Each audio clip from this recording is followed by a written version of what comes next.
প্রিয় শিক্ষার্থীরা, আমি আবারও অনলাইন ক্লাসে তোমাদের সামনে উপস্থিত হয়েছি। আশা করছি তোমরা সবাই সুস্থ আছো, সবাই ভালো আছো। বিরূপ পরিস্থিতির কারণে আমাদের মন আজ বিষণ্ণ। সম্পূর্ণ নতুন ও কঠিন অভিজ্ঞতা। বিষয়টির নতুনত্ব, আগ্রাসন সমগ্র বিশ্বের সব শ্রেণী পেশার মানুষকে বিহ্বল করে ফেলেছে। আজ মানুষ বড় একলা, মানুষ বড় কাঁদছে। তারপরও ভাবি, আসবে পথে আধারে নেমে, তাই বলে কি রইব থেমে? না, মানুষ থেমে থাকবে না। মানুষের জীবন চলমান। মানুষ শক্তি ও সাহস নিয়ে সামনের দিকে অগ্রসর হবে। কোভিড-19 আমাদেরকে নিত্য নতুন অভিজ্ঞতার সম্মুখীন করছে এবং দিচ্ছে প্রতিরোধের ভাষাও। সেই ভাষা অনুযায়ী আমরা নিজেরা সচেতন হব এবং অন্যদেরকেও সচেতন করার চেষ্টা করব।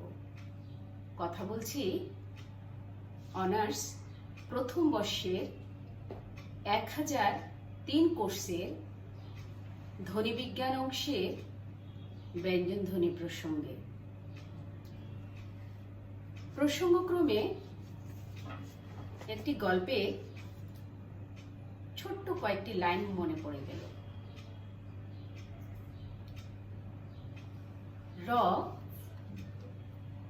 রণাঙ্গন থেকে ফিরে এসেছে বেশ কিছুদিন আগে। সেই বিভীষিকাময় দিনের কথা হাসিন কোনোভাবেই ভুলতে পারছে না। আজ স্মৃতির মণিকোঠায় ভেসে উঠছে সেদিনের কথা। দিনটি ছিল আষাঢ়ের প্রথম দিন। এইমাত্র ফিরে এসেছে তাকে দেখা মাত্রই হাসিনের হৃদয়ে কম্পন সৃষ্টি হলো। একটু সামনে যেতেই দেখলো রয়ের দুটো হাত লাল রক্তে রঞ্জিত হয়ে আছে। সবকিছু দেখে সে একেবারে আতঙ্কিত হয়ে গেল। আরো কাছে গিয়ে মনস্থির করে শুনতে পেল রয়ের ভেতর থেকে সাঁই সাঁই আওয়াজ বের হচ্ছে। অনেক কষ্ট পাচ্ছে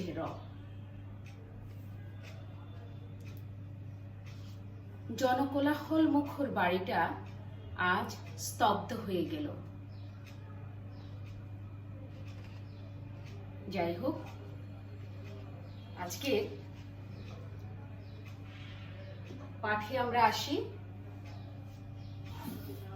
আমরা ব্যঞ্জন ধ্বনির ধারাবাহিক আলোচনা করছিলাম। গত ক্লাসে আমরা ক থেকে ম পর্যন্ত 25টি ধ্বনির বিষয়ে আলোচনা করার চেষ্টা করেছি। সেই 25টি ধ্বনি কারা বলেছেন স্পর্শধ্বনি বা বৃষ্টির প্রসঙ্গে আমরা উল্লেখ করেছি। আমরা আবার 16টির বিষয়েও কথা বলেছি। স্পর্শধ্বনি আলোচনা প্রসঙ্গে আমরা তাদের ধ্বনিগুলোর ধ্বনিতাত্ত্বিক পরিচয় নির্দেশ করার চেষ্টা করেছিলাম। সাথে নাসিক্য ব্যঞ্জন ধ্বনি ম, ন, ম সেগুলো জানার চেষ্টা করেছি। আবার চবর্গীয় ধ্বনিগুলো অঞ্চল বিশেষে কেন ঘর্ষণজাত ধ্বনি সেটাও জানতে পেরেছি। আজকে এই যে ক থেকে চন্দ্রবিন্দু পর্যন্ত ৩৯টি বর্ণ আমরা লিখেছি। আমরা প্রথমগুলোকে এই যে ম পর্যন্ত ধ্বনিগুলোকে স্পর্শধ্বনি বলেছিলাম, যে বাকি ধ্বনিগুলো যে রয়ে গেছে সে ধ্বনিগুলোর ধ্বনিতাত্ত্বিক পরিচয়, তাদের উচ্চারণ স্থান এবং তাদের উচ্চারণ রীতিটা আজকে একটু জানার চেষ্টা করব। প্রথম আসা যাক এই যে এই র চিহ্নিত হরফটি প্রসঙ্গে। ব এর নিচে যখন আমি একটা বিন্দু দিয়েছি তখন সেটির নাম দিয়েছি র। আমি বলেছিলাম র রণাঙ্গন থেকে ফিরে এসেছে। এই র যখন আমি উচ্চারণ করছি তখন জিহ্বার ডগা দাঁতের গোড়ায় স্পর্শ করে, তখন একটি ধ্বনি বৈশিষ্ট্য ফুটে ওঠে। তখন র এর যে ধ্বনি বৈশিষ্ট্য ফুটে ওঠে তখন সেটাকে ট্যাপ সাউন্ড হিসেবে চিহ্নিত করা হয়। তখন সেটা আর ট্রিল বা রোল হয় না, যেহেতু একবার স্পর্শ করেছে। আর জিহ্বার ডগা যখন বারবার দন্তমূলে আঘাত করে তখন একটু কাঁপনের সৃষ্টি হয়, তখন সেটা ট্যাপ না হয়ে চিল বা রোল বা কম্পনজাত হিসেবে পরিগণিত হয়। তাহলে জিহ্বার ডগা দাঁতের গোড়ায় স্পর্শ করে বারবার স্পর্শ করে আমরা এই কম্পনজাত ধ্বনিটা পাই। তাহলে এর থেকে র হচ্ছে কম্পনজাত ধ্বনি। র যখন উচ্চারিত হচ্ছে তখন স্বরতন্ত্র কম্পিত হয়। এই স্বরতন্ত্র কম্পনের কারণে একটা ব্যঞ্জনার সৃষ্টি হয়। একদিকে আমি জিহ্বার ডগাকে দাঁতের গোড়ায় রেখে এক ধরনের কাঁপুনি সৃষ্টি করেছি, অন্যদিকে আমার স্বরতন্ত্রের কাঁপুনি, দুই কাঁপুনি মিলে একটা ব্যঞ্জনার সৃষ্টি হয়। তাহলে রকে আমরা ঘোষধ্বনি বলতে পারি।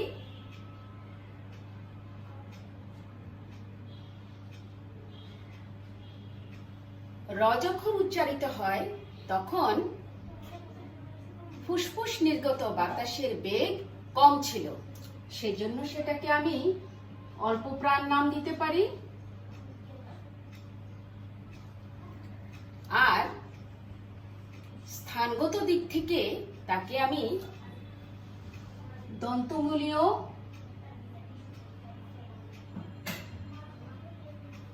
বলতে পারি। তাহলে র কম্পনজাত ধ্বনি, প্রকৃতির দিক থেকে ঘোষধ্বনি, স্বরতন্ত্রের কম্পনের দিক থেকে, বাতাসের বেগের দিক থেকে অল্প প্রাণধ্বনি এবং স্থানগত দিক থেকে দন্তমূলীয় ধ্বনি হিসেবে চিহ্নিত। এই র এর ধ্বনি মাহাত্ম্যে শিশুরা অনেক বেশি আকৃষ্ট হয়। দাঁতের গোড়ায় জিভের ডগা চালনা করে র র র ধ্বনি উচ্চারণ করতে বা তরঙ্গ সৃষ্টি করতে সব শিশুই অভিলাষ ব্যক্ত করে। তাহলে র পেলাম কম্পনজাত, ঘোষধ্বনি, অল্প প্রাণধ্বনি এবং দন্তমূলীয় ধ্বনি।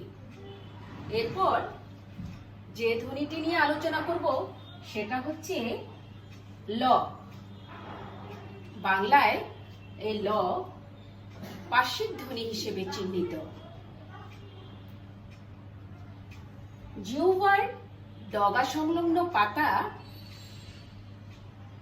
দন্তমূলে স্পর্শ করলে তখন এই জায়গা দিয়ে বাতাস আর বের হতে পারে না। জিহ্বার ডগা সংলগ্ন পাতা দন্তমূল স্পর্শ করেছে, তখন এই জায়গা দিয়ে বাতাস আর বের হতে পারে না।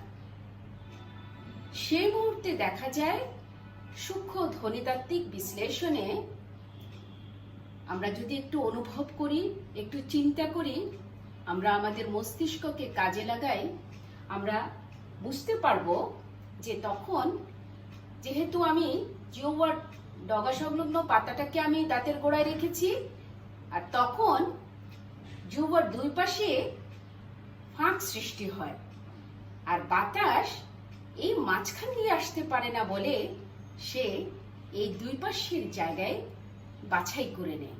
এই দুই পাশ দিয়ে বাতাস বেরিয়ে গিয়ে এই পার্শ্বিক ধ্বনিটি উচ্চারিত হয়।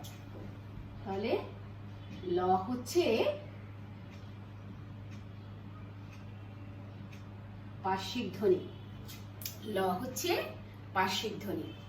ল যখন উচ্চারিত হয় তখন স্বরতন্ত্র কম্পিত হয়, এজন্য লকে ঘোষধ্বনি হিসেবে চিহ্নিত করা হয়।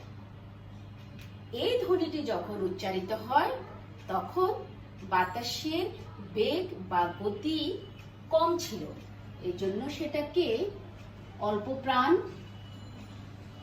ধ্বনি হিসেবে চিহ্নিত করা হয়।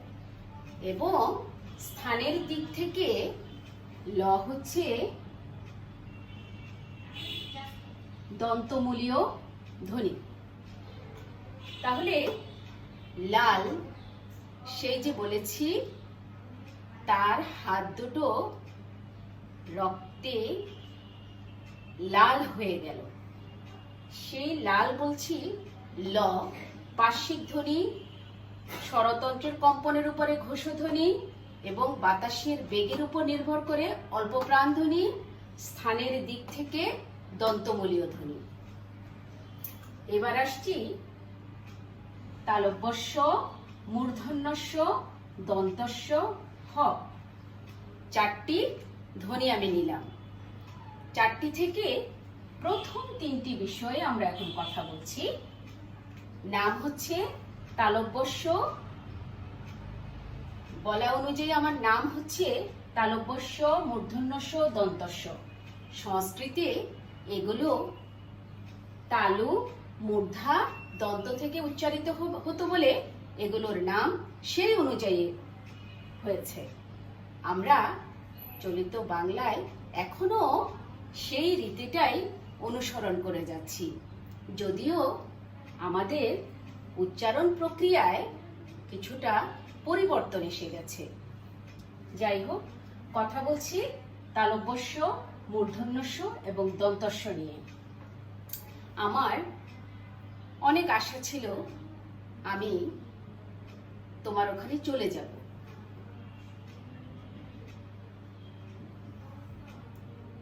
তোমার এখানে চলে আসা উচিত, বেশি দিন ওখানে থাকা উচিত নয়।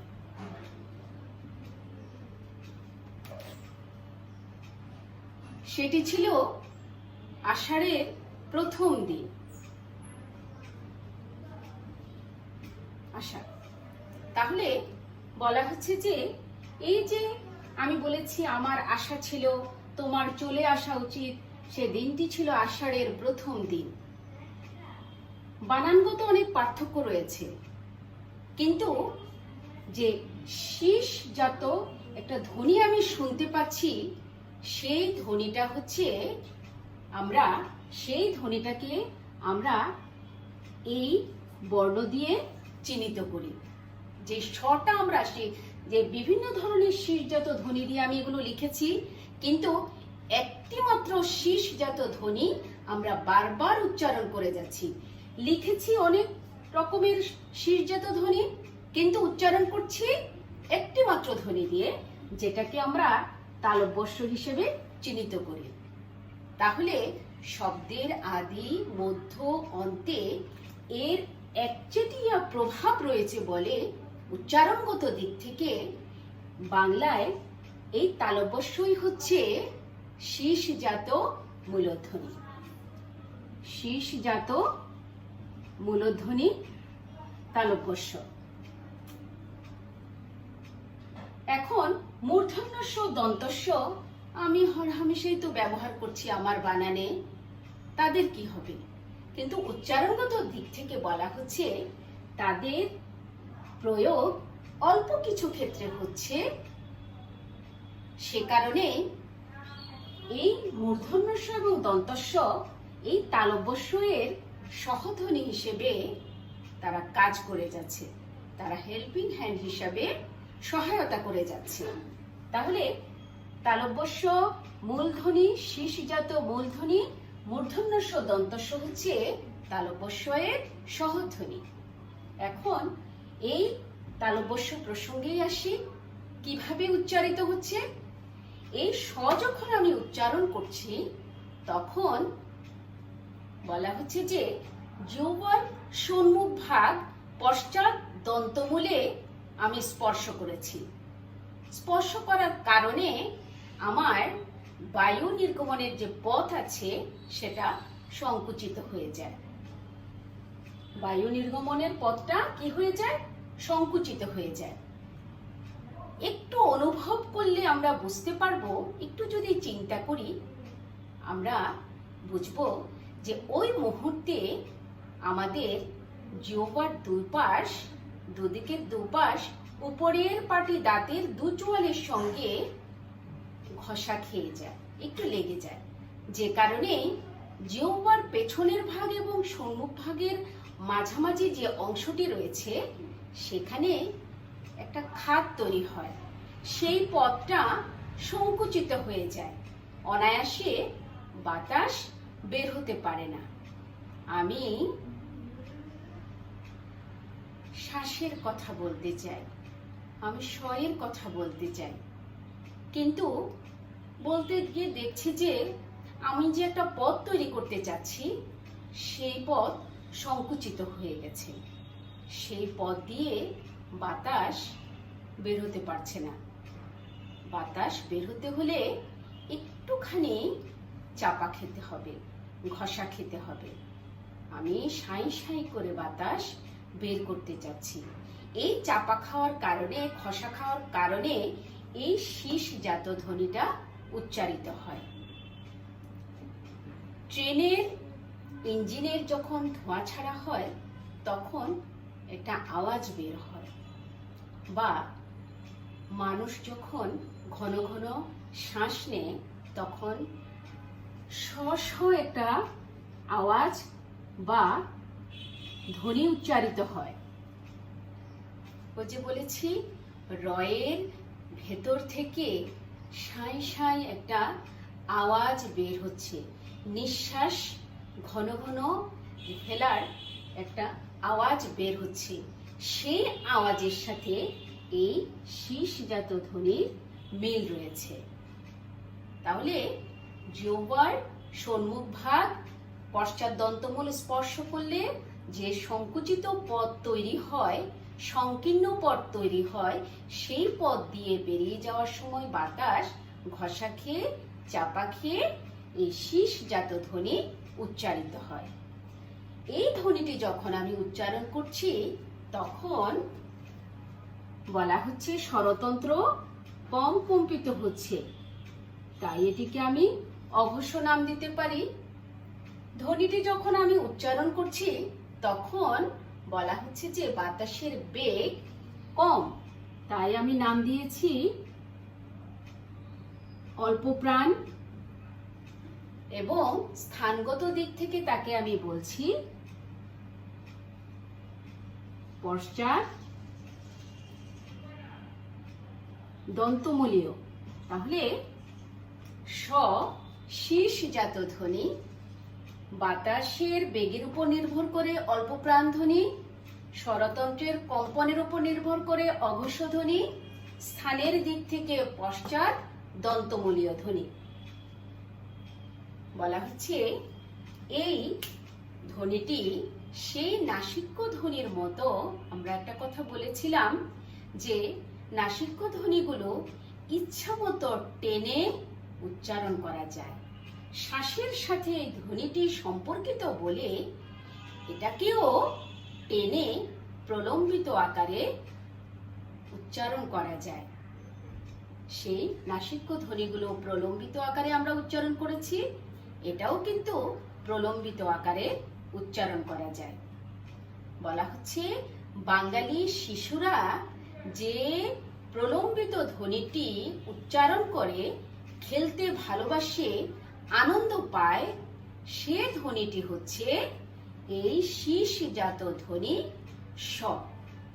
বাঙালি শিশুরা এই স স স স স ধ্বনিটি উচ্চারণ করে খুব আনন্দ অনুভব করে।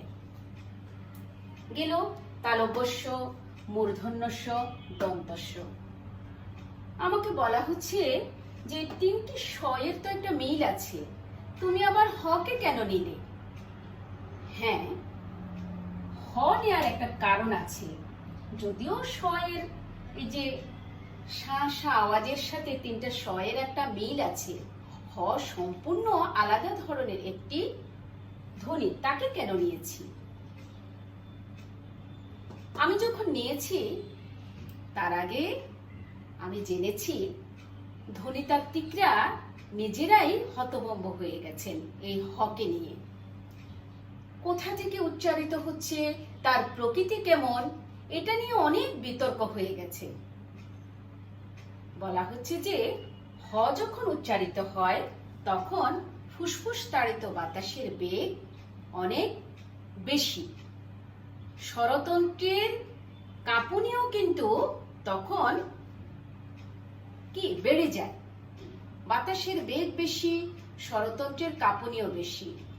এই স্বরতন্ত্রের কাঁপুনি হ উচ্চারিত হচ্ছে হাসিন, ওই যে একটি চরিত্র বলেছে হাসিন, সেই হ উচ্চারিত হচ্ছে। উচ্চারিত হওয়ার সময় স্বরতন্ত্রের মাঝখানে হ পড়ে গেছে, ফলে কি হয়ে যাচ্ছে, সেই কাঁপুনির কারণে সে কিন্তু কাজটা শেষ করেনি, সেখানে সে নিষ্পিষ্ট হয়ে যাচ্ছে। হয়ে যাওয়ার কারণে তার যে যে ধ্বনিগত যে যে আওয়াজটা শোনা যায়, সে আওয়াজটা অনেকটা শীষ ধ্বনির সাথে মিল পাওয়া যায়। তাহলে হ যখন উচ্চারিত হয় দুটো স্বরতন্ত্রের মাঝখানে পড়ে, স্বরতন্ত্র দুটোর মাঝখানে পড়ে যখন সে বেরোতে চেষ্টা করছে, তখন যে ধ্বনিগত একটা আওয়াজ বের হয়, সেই আওয়াজের হিস হিস ধ্বনি, সে আওয়াজের এই ধ্বনিটা অনেকটা শীষজাত ধ্বনির সাথে মিল খুঁজে পাওয়া যায়।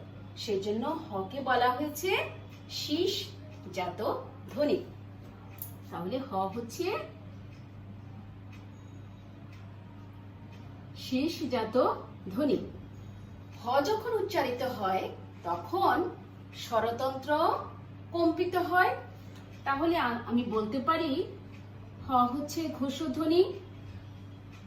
এই ধ্বনিটি যখন উচ্চারিত হয় তখন বাতাসের বেগ আমরা বলেছিলাম বেশি, তখন আমি নাম দিতে পারি মহাপ্রাণ।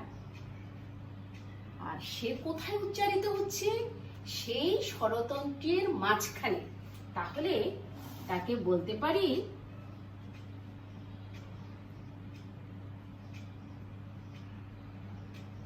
আন্ত স্বরতন্ত্রীজাত শীষ ধ্বনি। আন্ত স্বরতন্ত্রীজাত শীষ ধ্বনি। হ শীষ ধ্বনি, স্বরতন্ত্রের কম্পনের উপরে ঘোষধ্বনি, বাতাসের বেগের উপর নির্ভর করে মহাপ্রাণ ধ্বনি, এবং স্থান হচ্ছে আন্ত স্বরতন্ত্রীজাত। পেয়ে গেলাম তালব্যস্য, মূর্ধন্যস্য, দন্তস্য, হ, এগুলোর ধ্বনিতাত্ত্বিক পরিচয়। এখন আমাকে বলা হচ্ছে যে একজন আমাকে বলছে চলিত বাংলায় এই ধ্বনিগুলোর মধ্যে, এই যে ক থেকে ম পর্যন্ত, এই ধ্বনিগুলোর মধ্যে দুটো ধ্বনি আছে চলিত বাংলায় অসতর্ক উচ্চারণে বা পূর্ব বাংলার কোনো কোনো অঞ্চলে দুটো ধ্বনি ইংরেজি এফ এবং ভি এর মতো উচ্চারিত হয়। তখন আমি চিন্তা করছি কোন দুটো ধ্বনি হতে পারে। তখন আমি খুঁজে পেলাম ফ এবং ভ। আমরা জেনেছি এগুলো হচ্ছে ওষ্ঠজাত ধ্বনি এবং স্পর্শ ধ্বনি, কিন্তু পূর্ব বাংলায় কোনো কোনো অঞ্চলে এগুলো দন্তস্থ শীষ ধ্বনি হিসেবে উচ্চারিত হয়। দাঁত এবং ওষ্ঠের একটা কি সমন্বয়, আর সেটা ইংরেজি এফ এবং ভি এর মতো শোনা যায়। তাহলে এগুলোর সাথে আমি তালব্যস্য, মূর্ধন্যস্য, দন্তস্য, হ, সেগুলোর সাথে আমি পেয়ে গেলাম ফ এবং ভ দন্তস্থ শীষজাত ধ্বনি। ওইসব অঞ্চলে সেগুলো আর স্পর্শ ধ্বনি থাকে না। আবার এটাও জেনেছি যে কখনো কখনো অসতর্কতাবশত এগুলো দন্তস্থ শীষজাত ধ্বনি হিসেবে উচ্চারিত হয়। ফল, ভয়, ফুল আমরা এভাবে কখনো কখনো অসতর্কভাবে উচ্চারণ করে ফেলি। যাই হোক, আমরা জানলাম দন্তস্থ শীষজাত ধ্বনি সম্পর্কে। এখন আসা যাক ডয়ের নিচে বিন্দু দিয়ে ডয় বিন্দু র, ঢয়ের নিচে বিন্দু দিয়ে ঢয় বিন্দু র। কোলাহল মুখর বাড়িটা আজ স্তব্ধ হয়ে গেল। সে দিনটি ছিল আষাঢ়ের প্রথম দিন। আমি বলছি বাড়ি, বলছি আষাঢ়। বলা হচ্ছে, আমাকে প্রশ্ন করেছে তুমি কিভাবে দুটো ধ্বনি উচ্চারণ করেছ। আমি বললাম এই ধ্বনি দুটোর সঙ্গে আমার স্পর্শ ধ্বনি, এই দুটো ধ্বনির মিল রয়েছে। মিলটা কি? এই দুটো ধ্বনি জিহ্বার ডগা, দাঁতের মূল স্পর্শ করে এই দুটো ধ্বনি আমি পেয়েছি। জিহ্বার ডগা একটু মুচড়ে নিয়ে দাঁতের গোড়ায় স্পর্শ করে স্পৃষ্ট প্রতিবেষ্টিত দুটো ধ্বনি আমি পেয়েছি। এর সাথে মিলও আছে, কিন্তু তবে বলা হচ্ছে যে বিন্দু দেওয়ার কারণে তার অবস্থাটা আরেকটু পরিবর্তন হয়ে গেছে। পরিবর্তনটা কিভাবে হলো? বলা হচ্ছে আমি বাড়ি আষাঢ় বলতে চাচ্ছি, সে মুহূর্তে আমার জিভের ডগাটা একটু মুচড়ে নিয়ে দাঁতের গোড়া স্পর্শ করতে যাচ্ছি, কিন্তু এর সময়টা এত কম, দ্রুত এর অবস্থার পরিবর্তন হয়ে যায়। সাথে সাথে বলা হচ্ছে জিভের ডগার উল্টো পিঠ দাঁতের গোড়ায় স্পর্শ করার পরপরই জিহ্বাটা নিচের পাটি দাঁতের উপরে উছলে পড়ে। খুব দ্রুত গতিতে প্রক্রিয়াটা সম্পন্ন হয় বলে এটাকে তাড়নজাত ধ্বনি হিসেবে চিহ্নিত করা হয়েছে। অর্থাৎ এই জিহ্বার ডগা উল্টো করে যাচ্ছে দাঁতের গোড়াকে স্পর্শ করার জন্য, এবং সাথে সাথে সে তাড়না অনুভব করে নিচের দিকে নেমে এসেছে। নেমে আসার কারণে ধ্বনিতাত্ত্বিকরা বলছেন এই দুটো ধ্বনির আমরা নাম দিয়েছি কি? তাড়নজাত ধ্বনি।